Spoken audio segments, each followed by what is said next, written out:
नमस्कार मित्रांनो, ठरल तर मग या मालिकेच्या आजच्या भागात आता सचिन अस्मिताला विचारतो, अस्मी, अगं अर्जुन घरी आहे का? तर अस्मिता मध्ये माहीत नाही रे, पण तू का विचारतोयस? तुला त्याच्याशी काही बोलायचं वगैरे आहे का? तर सचिन म्हणतो नाही पण आजकाल तो बराच बिझी असतो ना, म्हणून म्हटलं घरी आहे की आजही कामासाठी बाहेर निघून गेला आहे. तर अस्मिता म्हणते, त्याचं तर काहीच सांगता येत नाही. तुला माहीत आहे का आतापर्यंत अर्जुनचा रेकॉर्ड आहे. अर्जुन एकही केस कधीही हरलेला नाही. एक नामवंत आणि एक यशस्वी वकील म्हणून त्याच्याकडे पाहिलं जात. तर सचिन अस्मिताला म्हणतो, अस्मी खरंच किती छान आहे ना, पण त्याच्या कोणत्या केसेसबद्दल तुला काही माहीत आहे का? म्हणजे एखाद्या क्लायंटबद्दल वगैरे? तर अस्मिता म्हणते, नाही रे, पण तू का असं विचारतोयस? तर सचिन म्हणतो, नाही म्हणजे?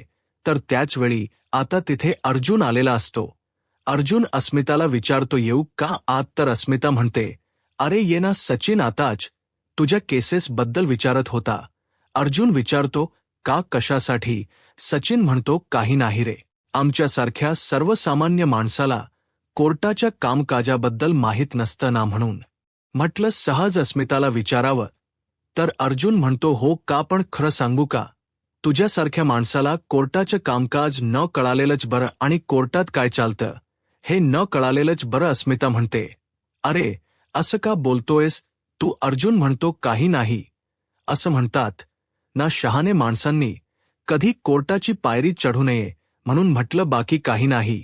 आणि हो सचिन, तुला जर वाटत असेल ना किंवा असंच काही महत्वाचं असेल तर मी एक ना एक दिवस तुला कोर्टात नक्कीच घेऊन जाईन, असं म्हणत आता अर्जुनने सचिनला चांगलेच सुनावलेलं असतं, परंतु अस्मिताला मात्र याचा काही अर्थ कळालेला नसतो. सचिनला मात्र हे सगळं काही बरोबर कळालेलं असतं आणि त्यामुळे सचिन शांतच असतो. अर्जुन हसतच म्हणतो, आपण नंतर बोलूया ना या विषयावर अस्मिताई, तू चल, तू माझ्यासोबत पटकन चल, असं म्हणत अर्जुन अस्मिताला बाहेर घेऊन येतो. इकडे मात्र सचिन पूर्णपणे घाबरून गेलेला असतो. तर दुसरीकडे आता साक्षी प्रियाला म्हणते, तू इतके दिवस ही गोष्ट लपून ठेवलीस, याचा अर्थ यामागे तुझा नक्कीच काहीतरी स्वार्थ असणार. तर प्रिया म्हणते, अगं नाही ग बाई, माझा कसला स्वार्थ नाहीये. खरं सांगू का, तू जिवंत आहेस हे मला कळालं. मग म्हटलं तुला भेटावं, तुझ्याशी बोलावं, म्हणून मी इथपर्यंत आले आहे. पण आले तर काय, बाहेर पोलीस होते. पोलिसांना पाहून तर मी पूर्णपणे घाबरून गेले होते. मला तर वाटलं होतं की आता तुला पोलीस पकडणारच, परंतु नशिबाने तू वाचली आहेस. तर आता साक्षी प्रियाला म्हणते, आज तू पोलिसांना माझ्यापर्यंत पोहोचू दिलं नाहीस, त्यासाठी खरंच थॉक्स. आज तुझ्यामुळे माझा जीव वाचला आहे. तर प्रिया म्हणते, अगं असं का बोलतेस तू? मी असताना असं काही होईल का? अगं मी तुझ्या सोबतच आहे. पण साक्षी, मला एक सांग, तू जिवंत आहेस आणि तू वेश बदलून राहतेस हे कोणाकोणाला माहीत आहे? साक्षी म्हणते, खरं तर ही गोष्ट कोणालाच माहीत नव्हती, परंतु आजकाल कोणीतरी मला धमक्यावर देण्याचं, माझ्या भूतकाळातील गोष्टी माझ्या समोर आणण्याचा प्रयत्न करत आहे. ज्या ज्या गोष्टी माझ्या समोर येतात त्यावरून असं वाटते की त्या व्यक्तीला माहीत आहे की मी जिवंत आहे, पण ती व्यक्ती कोण आहे मला नाही माहीत. पण एवढं मात्र नक्की, जी कोणी व्यक्ती असेल ना, तर ती अण्णांची आणि माझे शत्रूच असेल. आता मात्र प्रिया नाटक करत म्हणते, खरंच साक्षी काय सांगतेस तू? हे तुला कोणीतरी धमकी देण्याचा प्रयत्न करतंय साक्षी. खरंच हे खूप भयंकर आहे. पण साक्षी, तू का घाबरतेस? अगं अण्णा सर असताना तुला घाबरायची काहीच गरज नाही. अण्णा सरांना जर एकदा कळालं ना, तर अण्णा सर स्वतः त्या ब्लॅकमेलरला पकडतील आणि त्याचा कोतळाच बाहेर काढतील. अण्णा सरांच तुझ्यावर खरंच खूप प्रेम आहे, तुझ्यासाठी ते काहीही करू शकतात. साक्षी, अण्णा सर कसे आहेत? कारण बरेच महिने झाले त्यांची आणि माझी भेट घडली नाही ना, म्हणून काळजी वाटली म्हणून विचारलं, असं म्हणत प्रिया नाटक करू लागते. तर साक्षी रडतच म्हणते, मला माहीत नाही. तर प्रिया नाटक करत म्हणते, म्हणजे अण्णा सर कुठे आहेत हे तुला माहीत नाहीये का? साक्षी म्हणते, नाही प्रिया, अण्णा माझे कुठे आहेत मला काहीच माहीत नाहीये. अगं गेले कित्येक दिवस अण्णा गायब आहेत. महिना झालाय मी त्यांचा शोध घेत आहे, परंतु अण्णा कुठेच सापडत नाहीयेत. त्यांचा मला मेसेज कॉल काहीच नाहीये. मला खरंच अण्णांची खूप काळजी वाटत आहे. या क्षणी माझे अण्णा कुठे आहेत मला खरंच काही माहीत नाहीये. प्रिया नाटक करत म्हणते, साक्षी तू हे काय सांगतेस? म्हणजे अण्णा सर गायब आहेत आणि तू हे मला आत्ताच सांगतेस? साक्षी म्हणते, मग मी काय करू सांग ना. प्रिया म्हणते, साक्षी तू काळजी करू नकोस, अण्णा सरांना काहीही होणार नाही. आणि साक्षी, अण्णा सरांना शोधण्यासाठी मी तुझ्यासोबत आहे. मी अण्णांना शोधेन, पण हो तोपर्यंत तू इथून बाहेर पडू नकोस, कारण तो ब्लॅकमेलर तुला काहीही करू शकतो. तू कुठेही जाऊ नकोस. तर साक्षी म्हणते, हो पण तू कसा शोधणार आहेस अण्णांना? कारण गेला महिनाभर मी अज्ञानांना शोधण्याचा प्रयत्न करते, तर अण्णा मला सापडत नाहीयेत. तर तुला कुठून सापडणार आहेत? तर प्रिया म्हणते, तू बोलतेस ते अगदी खरं आहे. मलाही माहीत आहे ही गोष्ट खरंच खूप कठीण आहे. हे काम कठीण आहे, परंतु कदाचित अर्जुन किंवा किल्लेदार यांना माहीत असतील ना की अण्णा कुठे आहे. मग मी यांच्यावर लक्ष ठेवते, म्हणजे आपल्याला कळेल की अण्णा सर नक्की कुठे आहेत आणि मग त्यांना शोधणं सोपं जाईल. तर साक्षी प्रियाला म्हणते, पण प्रिया तू स्वतःची काळजी घे. प्रिया म्हणते, मी काळजी तर घेईन आणि अण्णांना तर शोधन, पण एक प्रॉब्लेम आहे. साक्षी म्हणते, काय झालं? कोणता प्रॉब्लेम? तर प्रिया नाटक करत म्हणते, साक्षी अगं मी जरी अण्णा सरांना शोधलं, त्यांना घेऊन येण्याचा प्रयत्न केला, तरी त्यांचा विश्वास कसा बसणार आहे की मी त्यांची तुझी मदत करत आहे? ते तर माझ्यावर अविश्वासच दाखवतील ना. असं म्हणत प्रिया नाटक करत साक्षीचं मन जिंकण्याचा प्रयत्न करत असते. तर दुसरीकडे अश्विन आता अर्जुनला मदत करायला तयार झालेला असतो. आता ठरल्याप्रमाणे अश्विन अर्जुन, सायली आणि चैतन्यला घेऊन हॉस्पिटलमध्ये पोहोचलेला असतो. आता अश्विन डॉक्टर सौरभ यांची ओळख करून देत अर्जुनला म्हणतो, दादा डॉक्टर सौरभ या हॉस्पिटलमध्ये कित्येक वर्ष असोसिएट काम करत आहेत आणि हा माझा खूप जवळचा मित्र आहे. तर अर्जुन सौरभला म्हणतो, हाय सौरभ, 2 वर्षापूर्वी याच हॉस्पिटलमधून आम्हाला एक डेड बॉडी मिळाली होती आणि ती डेड बॉडी आमच्या आत्याची आहे, म्हणजेच प्रतिमा किल्लेदार यांची आहे असं सांगण्यात आलं होतं. आणि यावेळी DNA रिपोर्टही मॅच झाले होते आणि म्हणूनच ती डेड बॉडी आम्ही ताब्यात घेतली. परंतु 2 वर्षानंतर आत्या आम्हाला सापडली. ती जिवंत आहे, ती आमच्या सोबत आहे, परंतु ही डेड बॉडी आम्हाला इथून देण्यात आली होती.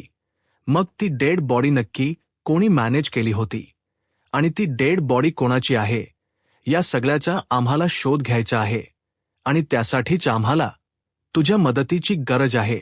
आणि यासाठी आम्ही कोर्टाची परवानगीही घेतली आहे, त्याच हे लेटर. असं म्हणत आता अर्जुन सौरभच्या हाती कोर्टाचा लेटर देतो. सौरभ ते चेक करतो आणि त्यानंतर अर्जुनला म्हणतो, या केसविषयी मला अश्विनने अगोदरच सांगितलं होतं. मला तर ही गोष्ट काहीच माहीत नव्हती. खरं सांगायचं तर ही गोष्ट आमच्या हॉस्पिटलमध्ये घडलीच कशी याच गोष्टीचा मी विचार करत आहे. आणि त्याचवेळी आता डॉक्टर सौरभ यांचे असिस्टंट तिथे काही फाईल्स घेऊन येतात आणि ते सौरभकडे देत म्हणतात, सर या फाईल्स. ते निघून जातात. तर त्यानंतर सौरभ त्या सर्व फाईल अर्जुनकडे देतो आणि म्हणू लागतो, हे सर्व काही त्या दिवशीचे रिपोर्ट आहेत.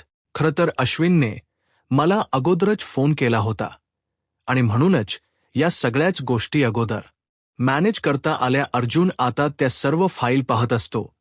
तर डॉक्टर सौरभचे आभार मानत अश्विन म्हणू लागतो, सौरभ खरंच आज तुझी खूप मदत होत आहे. तर सौरभ म्हणतो, अश्विन असं काही नाहीये, आपली मैत्री तर आहेच, परंतु शेवटी हॉस्पिटलच्या रेप्युटेशनचा पण प्रश्न आहे. आज हे सत्य कळायलाच हवं की नक्की काय घडलं होतं. तुम्ही एक काम करा, तुम्ही या फाईल चेक करा, तोपर्यंत मी राऊंडला जाऊन येतो. असं म्हणत सौरभ राऊंडसाठी निघून जातो. तर त्यानंतर अर्जुन, चैतन्य, अश्विन सर्व डॉक्युमेंट चेक करत असतात. तर त्याचवेळी चैतन्य अर्जुनला म्हणतो, अर्जुन आपल्याला हे सगळे डॉक्युमेंट अगदी नीट तपासून पाहावे लागतील. नक्कीच काहीतरी आपल्या हाती पुरावा लागू होऊ शकतो आणि त्याचवेळी चैतन्याच्या एका रिपोर्टवर लक्ष जातो. चैतन्य अर्जुनला म्हणतो, अर्जुन, एक मिनिट, तू बघितलीस का ही तारीख? अरे, आपल्याजवळ जे रिपोर्ट आहेत त्याची तारीख आणि ही तारीख खूप वेगळी आहे. दोघांमध्येही खूप फरक आहे आणि ही एंट्री सुद्धा वेगळी आहे. आता अर्जुन, चैतन्य या दोघांच्याही या सगळ्या गोष्टी लक्षात आलेल्या असतात. अर्जुन या सगळ्या गोष्टींचा विचार करू लागतो. तर त्याच वेळी सायली म्हणते, म्हणजे अजून इथे गोंधळ आहे. तर अर्जुन म्हणतो की हो, हे सगळं काही कोणीतरी व्यवस्थित प्लॅन करून केलं आहे आणि म्हणूनच या सगळ्या गोष्टीची शहानिशा आता आपल्याला करावीच लागेल. अर्जुन अश्विन आणि चैतन्याला म्हणतो, आता आपल्याला मॉर्गमध्ये जावंच लागेल. तिथेच आपल्याला सगळ्या गोष्टी समजणार आहेत. तर अश्विन अर्जुनला म्हणतो, दादा, मॉर्गचे सर्व रिपोर्ट आपल्याला सौरभ देणारच आहे, त्यामुळे आपल्याला सगळी माहिती समजणार आहे. अश्विन, तू एक काम कर, सौरभशी बोल आणि मॉर्गमध्ये आणि इथे सगळे सीसीटीव्ही फुटेज आहेत, ते सीसीटीव्ही फुटेज मिळवण्याचा प्रयत्न कर. आता मॉर्गचे सीसीटीव्ही फुटेज आपल्या हाती लागले तरच आपल्याला कळणार आहे की हे सगळं काही कोणी केलं. कुठल्याही प्रकारची चूक होणार नाही आणि महिप्त साहेबांसाठी मी काही करू शकतो. आता जाऊन मी नक्कीच लक्ष ठेवेन आणि तुम्ही काळजी करू नका, माझ्या हातून कोणतीही चूक होणार नाही. तर नागराज काका म्हणतात, शाबास, मला तुझ्याकडून हीच अपेक्षा होती. आता रघु गॅरेजच्या दिशेने निघून जातो. तर दुसरीकडे सुभेदारांच्या घरी आपल्याला पाहायला मिळतं, सचिन सतत त्याच गोष्टीचा विचार करत असतो. अर्जुनच्या ट्रस्ट तर स्टडी रूममध्ये मिळालेला तो साक्षीचा फोटो आणि सचिन ज्या व्यक्तीला भेटायचा ती म्हणजे सॅम. आता ती व्यक्ती सॅम म्हणजेच साक्षी शिकरे आहे याबद्दल सचिनला तर काहीच माहीत नसतं. सचिनला सगळ्या गोष्टीचा शोध घ्यायचा असतो आणि म्हणूनच सचिन आता लॅपटॉपवर गुगलवर सर्च करतो की पनवेलमधील खेम्स केस. आता मात्र त्यावेळी महिप्त शिखरे आणि साक्षी शिखरे यांची आश्रम केस समोर दिसून येते. तर महिप शिखरे ज्यावेळी साक्षी शिखरे गेली आहे याच्या जगात नाही हे सगळीकडे अफवा पसरतात, त्यावेळी मीडियासमोर ते म्हणालेले असतात, माझी एकुलती एक साक्षी शिखरे आज या जगात नाहीये, परंतु ज्यांनी कोणी हे केलं आहे त्यांना मी सोडणार नाही. आता अण्णा म्हणजे साक्षीचे मामा नसून वडील आहेत हे सत्य तर सचिन समोर आलेलंच असतं, परंतु त्यानंतर साक्षी शिखरे हिचाही फोटो सचिनने पाहिलेला असतो. आता सचिनच्या लक्षात येतं की ज्याला आपण सॅम म्हणून भेटत होतो तीच साक्षी शिखरे आहे. सचिन म्हणतो, ही तर सॅम आहे ना, मग ही अर्जुनच्या केसमध्ये काय करत आहे? आता मात्र हळूहळू त्याला सगळं काही कळू लागलेलं असतं आणि ह्या सगळ्या गोष्टीचा विचार करत असताना तिथे अस्मिता आलेली असते. अस्मिता आता सचिनच्या लॅपटॉपवर तो फोटो पाहते आणि म्हणते, अळी, ही तर अर्जुनची केस आहे. अर्जुनने या केससाठी खरंच खूप मेहनत घेतली होती, परंतु तू काही पाहतोयस? तर सचिन म्हणतो, मी तुला म्हणालो ना की मला या कोर्टाच्या कामकाजाबद्दल जाणून घ्यायचं आहे, म्हणूनच मी गुगलवर सर्च केलं की पनवेलमध्ये झालेल्या फेम्स केस आणि त्यामध्ये हीच केस माझ्या समोर आली. तर अस्मिता सचिनला म्हणते की हो, ही केस खरंच खूप मोठी होती. खरं सांगायचं तर तुला केसबद्दल जाणून घ्यायचं असेल ना तर अर्जुनला विचार, अर्जुन सगळं अगदी तुला डिटेल्समध्ये सांगेन आणि कोर्टाच्या केसेस खूप इंटरेस्टिंग असतात, त्यामुळे अर्जुन तुला नक्कीच याबद्दल माहिती सांगेल. परंतु सचिन मात्र पूर्णपणे घाबरून गेलेला असतो. सचिनच्या सत्य समोर येताच सचिनला काय करावं काहीच कळत नाही. तर इकडे प्रियाने जे पोलीस मॅनेज केलेले असतात त्यांना पैसे देते आणि म्हणते, हे घ्या. आता ते पोलीस म्हणून आलेली व्यक्ती पैसे चेक करते आणि म्हणते, मॅडम, एवढेच पैसे? अहो, मी एवढी छान ऍक्टिंग केली, शिवाय या कपड्यांचं भाडंही द्यायचं आहे. तर प्रिया म्हणते, त्यातूनच द्यायचं आहे आणि हो, जोपर्यंत मी सांगत नाही तोपर्यंत पुन्हा पनवेलमध्ये यायचं नाही. ज्या असं म्हणत प्रिया त्या माणसांना पाठवून देते. आता प्रियाने खोट्या पोलिसांच्या मदतीने साक्षीच मन जिंकलेलं असतं. साक्षीचा विश्वास संपादन केलेला असतो तर दुसरीकडे पाहायला मिळतं घडलेला सर्व प्रकार आता अर्जुन रविराज सरांना सांगतो. आता रविराज सर अर्जुनला म्हणतात, स्ट्रभने सुद्धा हे कबूल केलं आहे की हा गुन्हा ही चूक त्यांच्या हॉस्पिटलच्या निष्काळजीपणामुळे झाली आहे. तर अश्विन म्हणतो की हो, त्यांच्या हॉस्पिटलच्या निष्काळजीपणामुळे झालीच आहे, तरी सुद्धा आपल्याला सट्रभने खूप मोठी मदत केली आहे. खरं तर त्याने तसं सांगितलेही आहे की या केसमध्ये तुम्हाला कोणतीही मदत लागली तरी मी नक्कीच तुम्हाला मदत करेन. तसं पण या मॉबच्या असणाऱ्या डिटेल्सबद्दल कोणालाही एक्सेस देण्याची परवानगी नसते आणि तरीसुद्धा सट्रभने आपल्याला मदत केली. या मॉबचे सर्व रिपोर्ट आपल्याला त्याने सहज उपलब्ध करून दिलेत. सगळे रिपोर्ट, सगळ्या फाईल त्यांनीच आपल्याला मॅनेज करून दिले आहेत. त्याच्यामुळेच आपल्याला हे सगळं सत्य शोधायला खरंच खूप मदत झाली. आणि त्याने आपल्याला महत्त्वाचं म्हणजे त्या दिवसाचं सीसीटीव्ही फुटेजही दिलं आहे. हे बघ, आपल्याकडे ते आहे, असं म्हणत रविराज सरांना आता अर्जुन सीसीटीव्ही फुटेज दाखवू लागतो. ज्या दिवशी जो काही प्रसंग घडलेला असतो तो सगळा प्रसंग सीसीटीव्हीमध्ये कॅप्चर झालेला असतो. आता अर्जुन तोच पुरावा रविराज सरांना दाखवतो. त्यावेळी रविराज सरांच्याही लक्षात येतं की ही बॉडी मॅनेज केली गेली आहे. अर्जुन रविराज सरांना म्हणतो, हा तो त्याच दिवशीचा व्हिडिओ आहे ज्या दिवशी प्रतिमा त्यांची खोटी डेड बॉडी आपल्याला देण्यात आली होती. आता रविराज सर तो व्हिडिओ पाहतात. त्यावेळी त्यांना धक्काच बसतो. एक व्यक्ती बॉडी कशा प्रकारे मॅनेज करत आहे हे सगळं काही सीसीटीव्हीमध्ये दिसत असतं. तर सायली म्हणू लागते, हा तोच व्यक्ती आहे की जी व्यक्ती आपल्या सगळ्या प्रश्नांची उत्तर देऊ शकते. याच व्यक्तीला या सगळ्याबद्दल माहिती असू शकते आणि याच व्यक्तीने प्रतिमा त्यांची खोटी डेड बॉडी या हॉस्पिटलच्या बाहेर काढली असावी, असं म्हणत आता सायली तिच्या मनात येणारे सर्व प्रश्न आणि शंका सर्वांसमोर बोलून दाखवत असते. सर्वजण सायलीच्या बोलण्याचा विचार करत असतात. तर रविराज सर म्हणू लागतात, महिप्तला हे सगळं काही माहीत असणं, प्रतिमाची खोटी डेड बॉडी आणि हा व्हिडिओ या माणसाने केलेला मॅनेज, म्हणजे हे सगळं काही इंटरनल एकमेकांना कनेक्ट आहे. या सगळ्या गोष्टी एकमेकांमध्ये गुंतल्या गेलेल्या आहेत आणि या सगळ्याला आपल्याला वेगळं करावं लागणार आहे. तर अर्जुन म्हणतो, हो, याच माणसाने आपल्याला खोटी डेड बॉडी दिली आणि खोटे डीएनए बनवून आपल्याला ही चुकीची माहिती दिली की ज्यामुळे आपण सगळ्याच गोष्टींवर विश्वास ठेवला आणि सगळ्याच गोष्टी चुकीच्या घडत गेल्या. तर सायली म्हणते, कदाचित मला तरी असं वाटत की हा महिपचाच माणूस असू शकतो. तर अर्जुन म्हणतो, किंवा हा मिस्ट्रीमॅन असू शकतो की ज्याने हे सगळं काही केलं असावं. आता रविराज सर, अर्जुन, सायली, प्रतिमा हत्या, अश्विन सर्वजण विचार करू लागतात.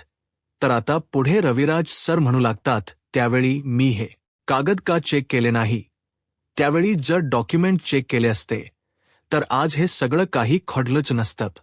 प्रतिमा ते म्हणतात, तुम्ही स्वतःला त्रास करून का घेत आहात? अर्जुन म्हणतो, सिनियर, तू जरी त्यावेळी डॉक्युमेंट चेक केले असतेस तरी सुद्धा मला खात्री आहे की महिप्त शिकरेने अजूनही काही ना काही कारनामे नक्कीच केले असते आणि सत्य तुला कळू दिलं नसतं. सायली म्हणते की हो, कदाचित हे सगळं काही महिप शिकरेनेच घडून आणलं आहे आणि त्याने हे सत्य आपल्यापर्यंत पोहोचू दिलं नसतं. तर अश्विन म्हणतो, मारुतमधून एखादी डेड बॉडी गायब होऊ शकते, त्या अर्थी ही व्यक्ती काहीही करू शकते. तर अर्जुन म्हणतो, आता या सगळ्याचा शोध तर घ्यावाच लागेल, या सगळ्याच्या मुळाशी जावंच लागेल. तर त्याचवेळी अश्विनला फोन येतो. अश्विन म्हणतो की हो, आलोच. अर्जुन म्हणतो, काय झाले? अश्विन म्हणतो, एक इमर्जन्सी आली आहे आणि त्यासाठी जावं लागेल. अर्जुन म्हणतो, काही हरकत नाही, तू जा. आता रविराज सर तो व्हिडिओ पाहतात आणि म्हणू लागतात, ही व्यक्ती फक्त माझ्या समोर येऊ दे. आतापर्यंत 22 वर्ष जो काही मला मनस्ताप झालाय तो या व्यक्तीमुळे झाला आहे. आता या व्यक्तीला मी सोडणार नाही, असं म्हणत रविराज सर संतप्त झालेले असतात. रविराज सरांना या सगळ्याचाच खूप राग आलेला असतो. प्रतिमा त्यांना रविराज सरांची काळजी वाटत असते. रविराज सर म्हणतात, या माणसाला ज्यावेळी शिक्षा होईल, हा माणूस ज्यावेळी जेलमध्ये जाईल त्याच वेळी मी शांत होऊ शकेल, तेव्हाच माझ्या मनाला शांतता मिळू शकेल असं म्हणत रविराज सर खूप चिडलेले असतात. तर येणाऱ्या पुढील भागामध्ये आपल्याला पाहायला मिळतं कल्पनाताई आणि अस्मिता बाहेर गेलेले असतात आणि त्याच वेळी सचिनही साक्षीला भेटण्यासाठी गेलेला असतो. आता सचिन साक्षीला तीस करत असताना तिच्याजवळ असताना अस्मिताने पाहिलेलं असतं. आता अस्मिता तिथेच कोलमडून जाते कल्पनात. ताईंना या सगळ्याचा धक्का बसतो. घरी आल्यानंतर अस्मिता ज्यावेळी सचिनकडे पाहते त्यावेळी तिला खूप राग आलेला असतो. अस्मिता म्हणू लागते, हे दिवस पाहण्यापेक्षा खरंच मला असं वाटतंय. तर त्याचवेळी सचिन म्हणतो, तसं काही नाहीये खरं तर ती माझी फक्त कलीग होती, परंतु अर्जुनला हे सगळं काही माहीत असतं आणि तरी सुद्धा सचिन पुन्हा एकदा त्या मुलीला भेटायला गेला हे ज्यावेळी अर्जुनच्या कळत लक्षात येतं. त्याला कळतं त्यावेळी अर्जुन सणसणीत सचिनच्या कानाखाली मारतो. आता अर्जुन अस्मिताच्या बाबतीत कोणत पाऊल उचलेल आणि सचिनला कोणती शिक्षा देईल, आता पुढे काय होईल हे पाहायला आत्ताच माझा महाराष्ट्र या यूट्यूब चॅनलला सबस्क्राईब करा. धन्यवाद.